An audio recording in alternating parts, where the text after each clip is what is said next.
일단 입사 1년 차고 25이면 돈 쓰고 놀고 싶은 나이잖아요. 그리고 심지어 계약하고 바로 2천만 원이 딱 오르고 안정적인 직장을 몇 년씩 다니신 분들 중에서도 내 집 마련 되게 어려워하시는 분들도 많거든요. 뭐 때문에 이렇게 짧은 시간 안에 빠르게 하실 수 있었다고 생각 드세요? 이거를 실제로 결정을 완벽하게 할 때는 사실 안녕하세요. 오늘은 다이 커뮤니티 내에서 이제 내 집 마련 하신 분들이 꽤 많거든요. 그 중에서 제일 처음으로 뵀던 분인데 입사 1년이 채 안 된 신입사원이었어요. 그때.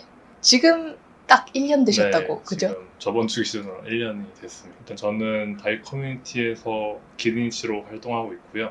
97년생이고요. 27, 요즘 나이로 25입니다. 혹시 어디에 내 집 마련 하셨는지 좀 여쭤봐도 될까요? 저는 동산 1이라고 부르는 그쪽 지역에 구입을 했습니다.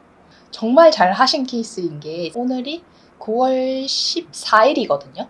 제가 단독방에 계신 분한테는 얘기 드렸을 거예요. 이제 특례 보금자리론이 이제 중지가 되거든요. 좋은 조건의 대출들이 사라지고 있는데 딱 그 끄트머리에 깔끔하게 받고 들어가신 케이스라 가지고 너무 반가운 소식이었어요.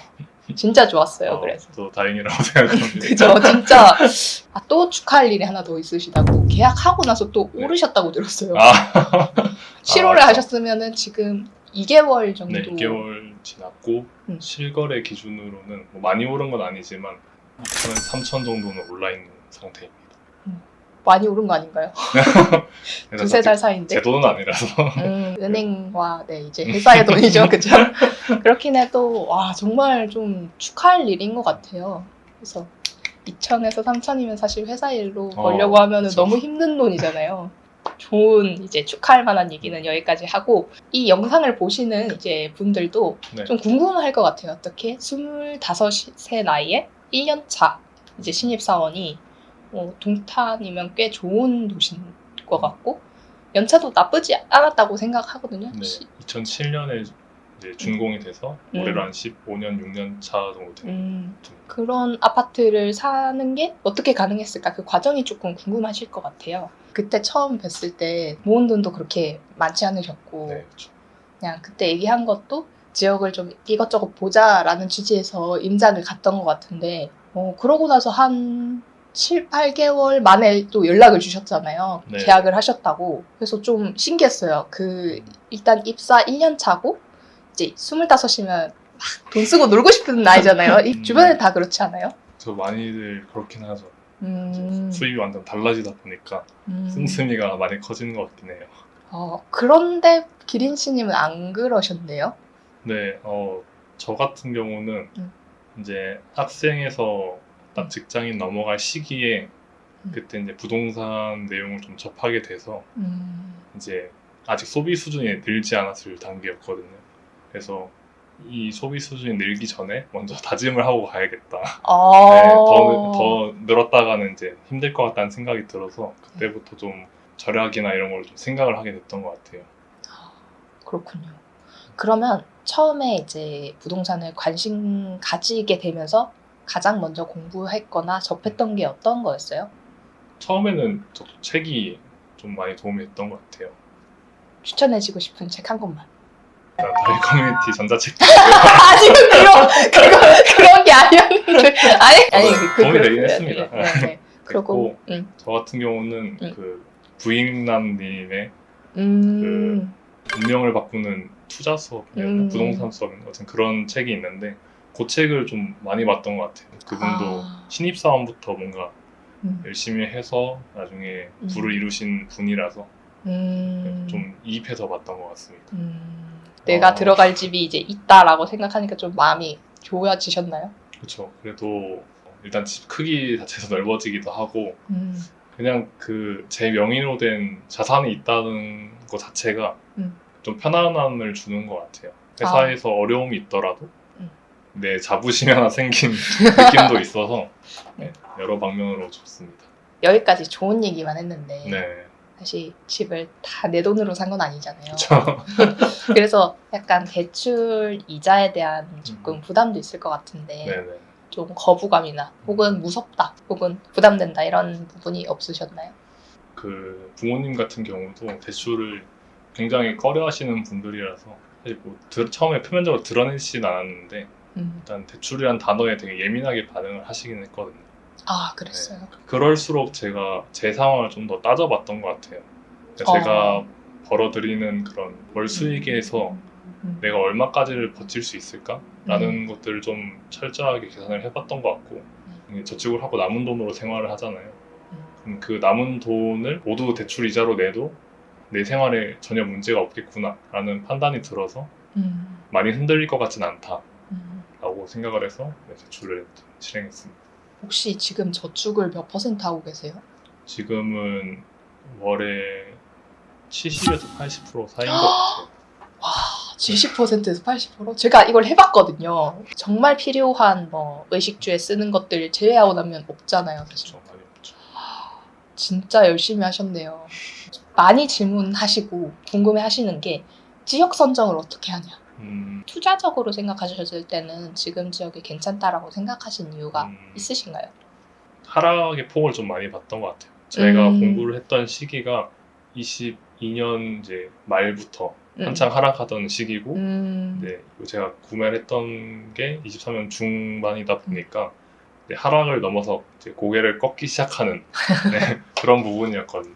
그래서 저는 하락을 30% 이상을 했던 지역들을 좀 위주로 찾아봤고, 그곳에서 대출이 잘 나와야 되잖아요. 그죠. 그래서 대출의 기준이 대부분 KB 시세를 부수다 보니까 이 시세가 제대로 반영이 돼 있는 곳을 위주로 찾아봤던 것 같아요. 아, 그것도 꿀팁이네요. 이제 지역을 좁혀도 거기서 아파트도 고르셔야 되고 그 아파트 중에서도 딱 몇 동 몇 호 이렇게 딱 매물을 고르셔야 되잖아요. 네네. 그 과정에서 뭘 제일 기준으로 보셨나요? 일단 거의 저가 매물 위주로 보게 됐던 것 같고요.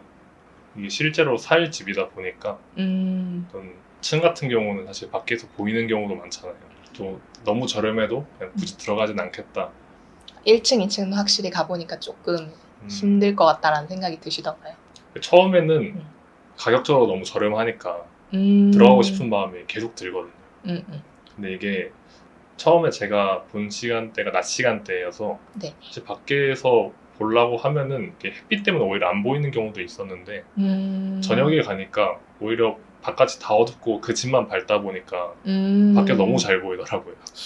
문제가 될 것 같아서 해서 거르게 된 것 같아요. 최종적으로 지금 매물을 결정하게 된 결정적인 게 있으셨어요? 지금 결정했던 집은 일단 층수도 10층 정도여서 딱 적당했고, 그리고 집 상태도 이제 제 집에다 모든 걸 쏟다 보니까 인테리어를 할 비용이 넉넉하진 않았거든요. 네. 그래서 어느 정도 부분 수리가 되어 있을 집을 받고 거래량이 어느 정도는 있어야 된다고 생각을 해요. 이게 싼 그 아파트 세대 중에서도 타입이 있잖아요. 어느 일정 타입은 세대가 너무 적어서 거래가 없는 경우도 있거든요. 그쵸. 그런 경우는 이제 시세 반영도 안 되기도 하고 언제 팔릴지 모르고 제가 사더라도 팔고 싶을 때 안 팔릴 수도 있다. 그런 경우가 있다 보니까 그 많은 세대 중에서 좀 주력 세대를 주로 골랐던 것 같아요. 그러면은 저랑 이제 만난 지 한 1년 정도 되셨고 그 안에 되게 짧은 시간에 공부도 많이 하시고 인장도 다니시고 하면서 내 집 마련을 실행하셨어요. 나이가 굉장히 많으신 분들 중에서 그리고 안정적인 직장을 몇 년씩 다니신 분들 중에서도 내 집 마련 되게 어려워하시는 분들도 많거든요. 네. 7개월마다 연락을 이렇게 주셔가지고 계약을 하셨다고 하셨을 때 좀 놀랬거든요. 그리고 심지어 잘했어. 계약하고 바로 2천만 원이 딱 오르고 입주하면서부터 돈을 벌고 시작하는 상황인 거잖아요. 네. 이렇게 짧은 시간 내에 내 집 마련하셨던 본인만의 조금 원동력 같은 게 있으세요? 모든 직장인 분들이면 공감하시겠지만 이상하게 시비를 거는 사람들도 있거든요. 별것도 아닌 일에 이제 꼬투리 잡는 분들이 계시잖아요. 그렇죠. 애들보다 잘 나야지 약간 그런 느낌도 있고 약간 분노도 어느 정도는 있다. 나 그래도 내 집 마련했다. 그게 시작점은 됐고요. 당연히 이제 그것만으로는 하면은 사실 그죠. 쉽지 않거든요. 이거를 실제로 결정을 완벽하게 할 때는 가족들 생각도 있고 또 제 미래에 어떤 가정을 꾸리고 싶다라고 하는 그런 마음이 좀 많이 들었던 것 같아요. 이거 좋은 얘기다. 투자하면서 이게 내가 투자를 하는 의미를 찾아가는 게 되게 건강하게 멘탈 지켜가면서 뭔가를 투자해 나가는 되게 좋은 방법이라고 생각을 하고 최근에 기리니치님하고 또 만나서 그런 얘기를 했었어요. 맞습니다. 나눴었어요. 근데 그때도 똑같이 기리니치님이 관계나 가족이나 이런 얘기를 많이 하시더라고요. 잘 먹고 잘 살겠어. 이런 것보다도 물론 잘 먹고 잘 살면 좋죠. 돈은 많을수록 좋으니까. 근데 좋은데 뭔가 내가 헌신할 수 있는 대상이 있고 이걸로 내가 뭘 그려가고 싶은지가 명확할 때 다시 뭔가 이게 원동력이 돼서 잘 굴러가는 것 같아요. 그러면서 되게 힘드셨다고 했지만 건강하게 나아가고 계신 게 아닌가 싶어서 되게 좋은 것 같습니다. 이제 마지막 질문인데 이제 다윗 커뮤니티 멤버 중에서 이 영상을 많이 보실 거예요. 제가 단톡방에도 보낼 거고 하는데 내 집 마련을 하고 싶은데 어려워하는 분들이 많이 계시거든요. 네. 많은 걸 하셨겠지만 네. 그중에서 요거는 습관처럼 계속했다라는 거 하나만 추천해 주실 수 있을까요? 가장 중요했던 한 가지가 자기 기준을 좀 확실히 하면 좋을 것 같습니다. 그러니까 집을 실제로 선택할 때도 내가 실제로 실거주가 가능해야 할 환경이랑 거리가 있어야 되고 대출을 받을 때도 내가 버틸 수 있어야 되고 집값이 떨어진다고 해도 그냥 실제로 살면서 버틸 수 있어야 되니까 그런 모든 것들이 다 남들 얘기를 들으면은 너무 정신이 없어요. 기준을 못 정하고 오히려 선택 장애가 오는 그런 경우가 많은데 그쵸. 오히려 저한테 집중을 해서 내 기준으로 생각을 하면서 이렇게 여러 가지를 좀 제거하다 보면은 딱 내가 다 만족할 수 있는 결과로 선택할 수 있는 것 같아요. 그래서 자기 기준을 좀 확실히 하면 좋을 것 같습니다. 나와주셔서 감사하고 네, 되게 잘 얘기해 주셔서 재밌는 인터뷰가 됐던 것 같습니다. 혹시 다음 주제나 다음 계획이 있으세요? 사실 지금 명확하게 있는 건 아닌데 이제 특례보금자리는 어떤 다음 주택을 할 때 좀 제한이 있긴 하거든요. 그러니까 추가 주택을 구입하면 안 되는 그런 기간도 있다 보니까 만약에 하게 된다면은 월에 수익을 대부분의 그 대출 갚는 데 쓰다 보니까 또 더 많은 그 수익이 있으면 좋겠다라는 생각이 들어서 월 현금 흐름 쪽으로 생각을 해보게 되는 것 같아요. 그렇군요. 알겠습니다. 네. 오늘 나와주셔서 감사합니다. 오늘 인터뷰 여기부터 마칠게요. 안녕히 계세요. 감사합니다.